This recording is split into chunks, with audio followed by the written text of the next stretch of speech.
So what really happened between Don Robbie and Turkish that caused this massive rift? A split so deep, it shook the foundations of AFTV itself. Because this wasn't just any fallout, this was the moment longtime faces of the platform, including Turkish and even James, decided to walk away from what many fans saw as the biggest fan media empire in the world. In this investigative documentary, we're diving deep into the full story, exposing the behind-the-scenes tensions, subtle signs you may have missed, and the key moments that could have triggered this shocking breakdown. Now, before we get into it, let's make something very clear. None of this information is presented as verified fact or official reasoning behind the fallout. What you're about to hear is based on publicly available footage, interviews, social media clips, and third-party commentary, carefully analyzed and then pieced together so we all can see what might have really gone down inside AFTV. We've gone through hours of archived footage, cross-referenced timelines, and studied the energy shifts on camera to bring you what we believe paints the most complete picture yet of what led to this divide. So now that's out of the way, let's begin, and let me tell you a very wild story. A very wild story indeed.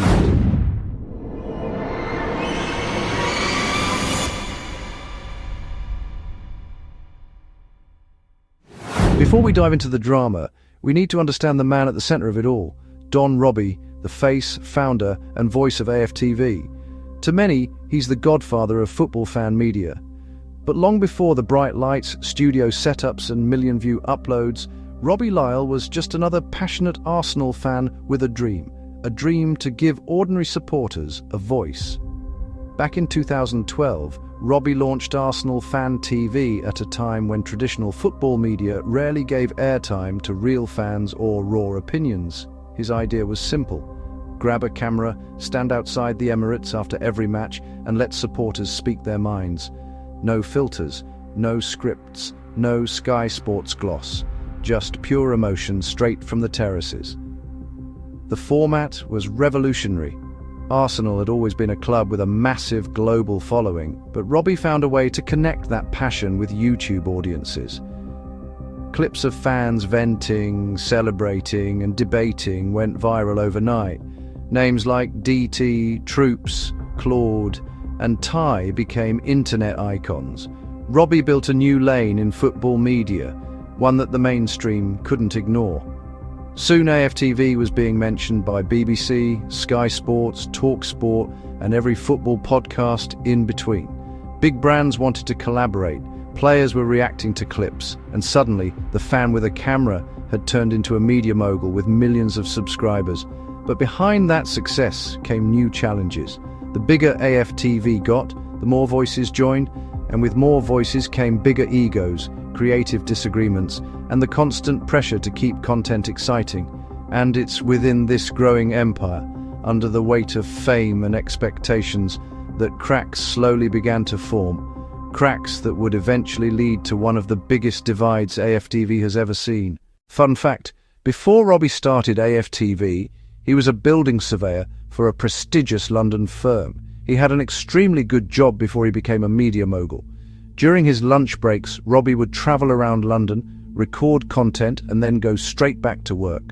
Robbie was inspired to create AFTV because his very good friend runs one of the biggest boxing YouTube channels in the world, IFLTV. Seeing his friend succeed inspired Robbie to create something similar, but focused on Arsenal. Initially, Robbie asked Kugan to join him and work on his channel. But Kugan was too busy with his own projects and respectfully declined. Robbie went on to do it himself. To this day, Kugan and Robbie still remain good friends. And now, both of their YouTube channels have dominated the world of sports to this day. Interesting stuff, isn't it? Anyway, let's get back to the story, shall we?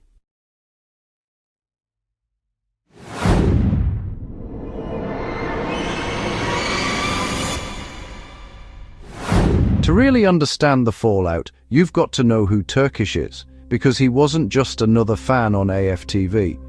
Turkish was one of the real voices of the streets, someone who represented the core Arsenal fan, raw, passionate, and unfiltered.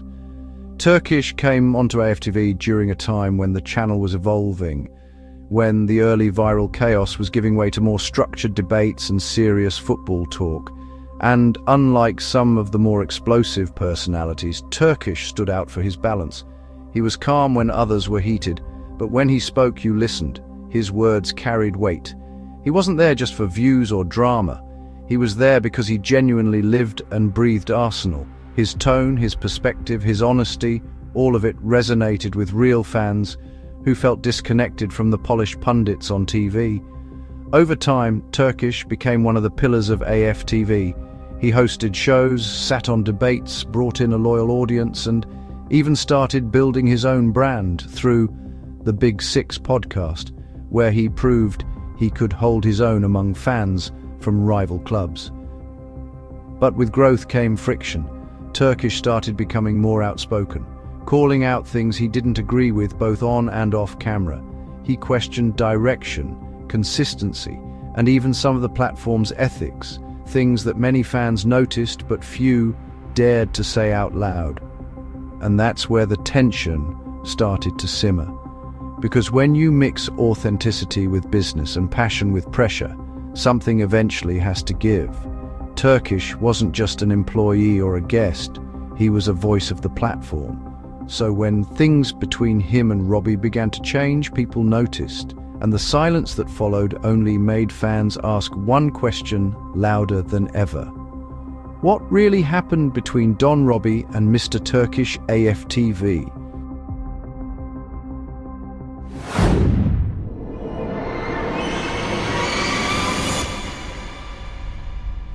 Turkish's path to Arsenal Fan TV was a rollercoaster of ambition, grit, and relentless hustle. It all started with a bold, if rocky, venture. He launched the Big Six, originally called Top Six, with his friends, pouring both his heart and his wallet into it. Every month he rented a studio, burning through cash with no guarantee of success, no support, and no immediate payoff. The project quickly ran into walls, crumbling under the weight of unmet expectations.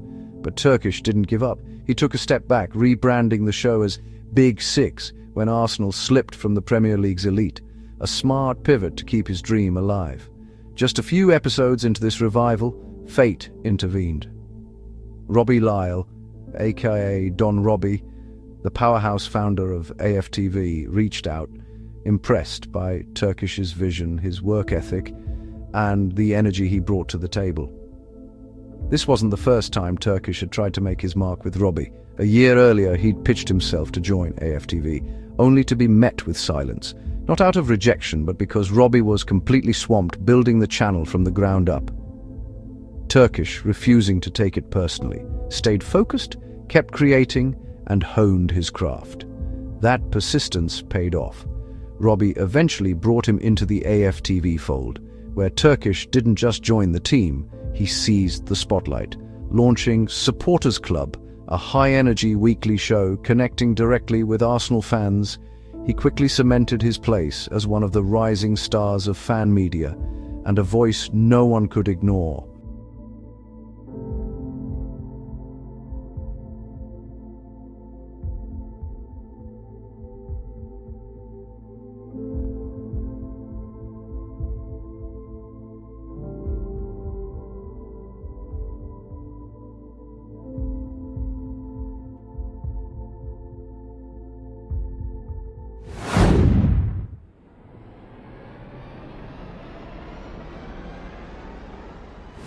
Like any growing business, AFTV faced its fair share of challenges over the years. One of the most significant and most relevant to this documentary was the tension between being a serious football punditry channel and a platform built for viral moments. The kind of content that could explode online every week, if not daily. This divide became one of the main reasons Robbie and Turkish often disagreed. Turkish brought a no-nonsense, analytical approach to Arsenal coverage. He wanted realism, critique, and honest football discussion. Meanwhile, AFTV and Robbie himself were often seen as more sensational, sometimes biased, and focused on creating viral content over balanced analysis. Over time, this frustrated Turkish. He would frequently go off on rants, clash with fans on live streams, and at times openly challenged Robbie, both on and off camera. On the surface, many of these clashes were brushed off with laughter, but as the old saying goes, truth is often disguised in jest. A particularly notable moment came 3 years in, during the All or Nothing Episode 1 review. Turkish and Robbie traded subtle but sharp jabs. Robbie questioned Turkish's style, likening him to someone else, while Turkish fired back with pointed commentary on Robbie's ownership and management skills. Fans noticed the cracks even back then, and many could sense that the underlying tension went deeper than the playful banter seen on camera. These moments were the first signs that what looked like harmless disagreements were actually early warning signs of a growing divide. A divide that would later escalate into one of the most talked about splits in fan media history.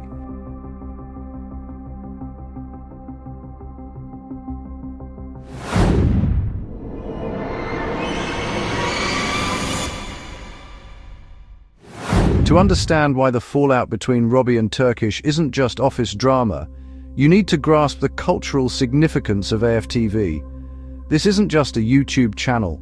It's a football institution that changed the way fans are heard across the UK and beyond. Before AFTV, football media was dominated by traditional pundits, polished analysts and narratives carefully controlled by clubs and broadcasters. Fans had little real influence and their voices were largely ignored. Robbie changed all of that. By putting cameras in the hands of supporters, AFTV gave the terraces a megaphone, raw emotion, unfiltered opinions, and the kind of passionate debate only real supporters could deliver. And fans noticed. Millions began tuning in not just for entertainment, but for connection, representation, and authenticity.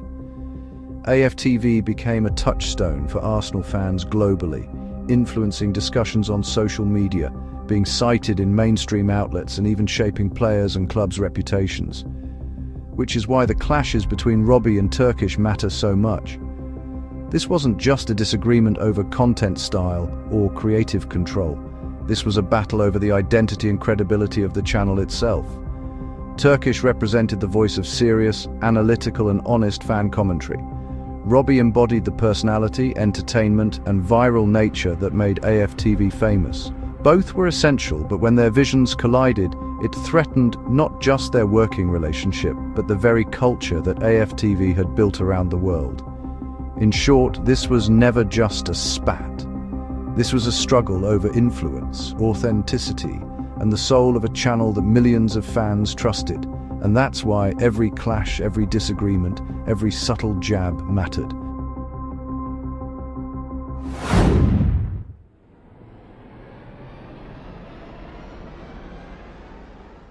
So now here's the million-dollar question. What triggered this conflict?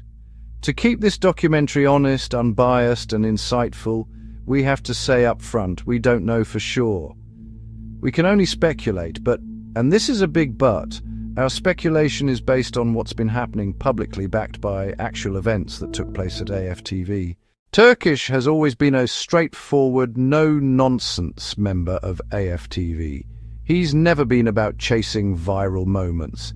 You could always tell he was frustrated with deluded opinions and cast members who were there mainly for clicks and entertainment. During Mikel Arteta's reign, it became even more obvious. You could slowly see Turkish getting annoyed with fans, blindly backing Arteta, even after 6 years of limited success. As he often says, football is a results business. Robbie, on the other hand, has always been level-headed in his approach. But some say that as the channel grew, and as he became more of a CEO, his opinions started to shift. He seemed less willing to critique the club fairly, and this was noticed across many AFTV shows. That difference in approach became one of the main factoring cracks between him and Turkish. Apparently these men argued off and off camera. One of the biggest examples was the short-lived Gunners Unfiltered podcast. The production team created the show because behind the scenes it was very tense between the two, and again they often argued about Arsenal Football Club. Turkish was eventually replaced by Yardman for obvious reason that Turkish is no longer part of the AFTV platform. During the 2023-24 season, Robbie fully put on his businessman suit. He was flying around the world, attending shows, making appearances, and sealing deals for AFTV. Other cast members couldn't help but notice, often joking on camera, "Robbie is away again," or "Robbie is missing another show again." By the start of the 2025 Premier League season, Robbie had upped his game even more, taking international flights for appearances. You can imagine how this looked to the team still recording content in rainy London. Seeing Robbie jet off regularly while they stayed behind in the cloudy capital naturally would only cause some grumblings and resentment. Then, on top of that, AFTV has allegedly just signed a major TV deal, as seen in the intros of the latest videos. While we don't know the exact details, it's safe to assume this was a lucrative agreement for Robbie personally and for AFTV as a whole. Members of the team likely noticed this, and it may have contributed to tensions around pay, recognition, and perceived fairness. Now, combine all these factors: creative differences, travel, money, and opportunity, and you can start to see why some members of the Forever Arsenal podcast could have theoretically approached Robbie. Allegedly, they could have asked for a pay rise, partial ownership of the podcast IP, or a larger percentage of revenue from their shows. Again, this isn't confirmed, but it fits the story we're seeing unfold. All of these tensions appear to have been what pushed Turkish and James to leave AFTV. At the heart of it, the disagreement wasn't just about football opinions. It was about their value, their voice, and their place in a platform they helped grow from the ground up. Perhaps Turkish more than James, but James was still a significant part in recent years.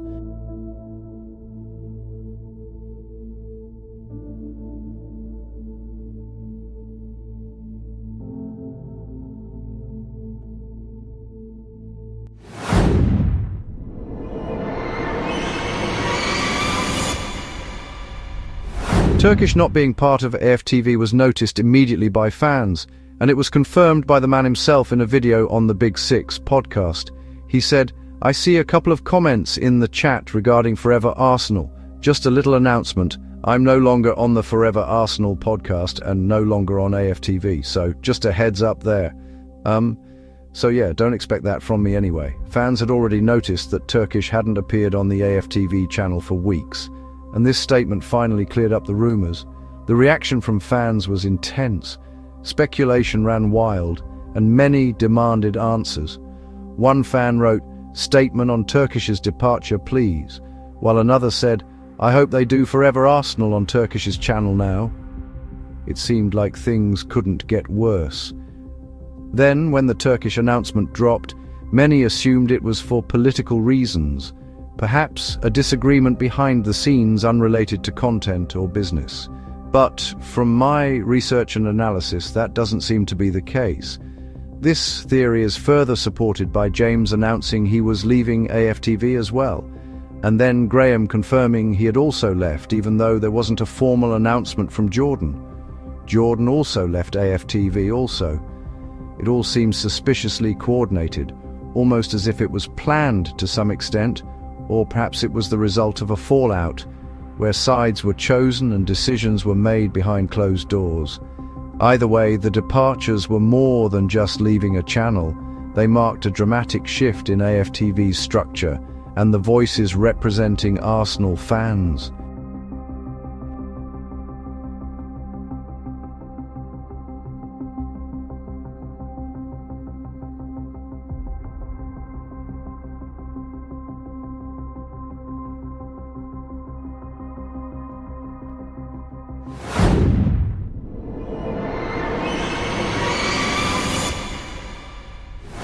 Turkish's announcement video went viral, and so did James's. The news divided football Twitter, with fans and creators picking sides. One prominent figure caught in the conversation was Troopz, the AFTV OG and original cast member. His viral rants arguably still bring AFTV revenue to this day, and he and Robbie have long been seen as unbreakable. But the Turkish fallout revealed even more drama beneath the surface. When Troopz was asked about why Turkish left AFTV, he responded bluntly, "I don't know, but Robbie hasn't answered my calls all year. I don't want any parts of that channel." It was a shocking statement that went viral, adding even more fuel to the fire. I won't dive too deep into the Troopz situation just yet. That's a story for a separate documentary, but it appears that Robbie and Troopz may have had a falling out as well. From what we can piece together, Troopz, collaborating with another creator who often criticizes AFTV, seems to have upset Robbie. Many speculate that Robbie expected more loyalty from one of his original cast members, and this perceived betrayal may have deepened the fractures within the team.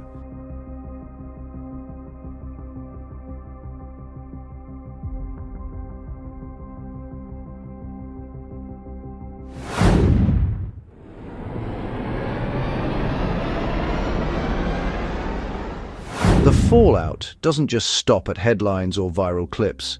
It has real consequences for Robbie, Turkish, and the AFTV brand as a whole. For Robbie, it's a test of leadership and vision, maintaining control over a channel that has grown into a global platform while managing creative differences and loyalty within his team. For Turkish, leaving AFTV means stepping away from a platform that amplified his voice and influence. But it also gives him the freedom to create content on his own terms, without compromises. And for AFTV as a whole, the departures expose cracks in what once seemed like an unbreakable team, highlighting tensions between viral entertainment and genuine fan analysis. Fans notice these shifts, debates flare online, and every video now carries the weight of speculation about the behind-the-scenes drama, proving that in the world of football media, personality, loyalty, and business collide in ways that can't be ignored.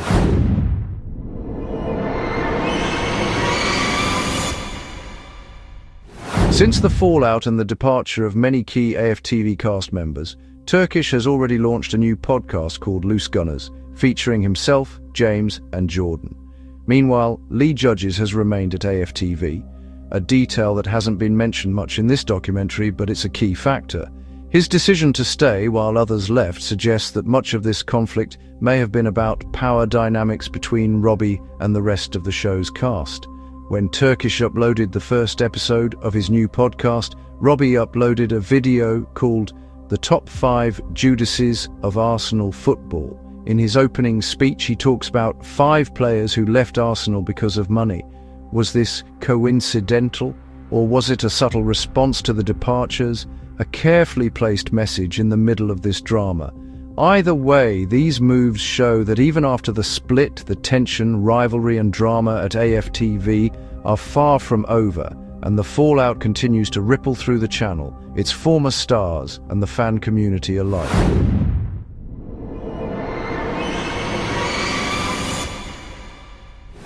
Now, I can't give my honest opinion on who's right and who's wrong because, truthfully, I don't know why James and Turkish left. But if it was due to money, if the cast members of the Forever Arsenal podcast wanted more pay, then I'd have to side with Robbie. Just because Robbie is flying around the world living his best life and AFTV is going from strength to strength, it doesn't mean others can demand more money. Where does it stop? And if AFTV was failing, with the numbers dropping, would those same employees agree to take less? Probably not. Jeff Bezos earns billions of dollars a week. Does that mean every time he makes $1 billion, he has to give all his employees a raise? Of course not. Business doesn't work like that. So ultimately, if my theory is correct and this fallout really was about money, then I'd have to side with Don Robbie. But hey, I could be wrong. In the end, AFTV's story isn't finished. It's just entered a new era. Whether this chapter becomes redemption or decline depends on one thing: whether the fans still believe in the platform that claimed to speak for them. Let me know in the comments if you think this theory is correct, or if you believe it's based on another reason, and if you want me to do a longer, more in-depth documentary about the fallout.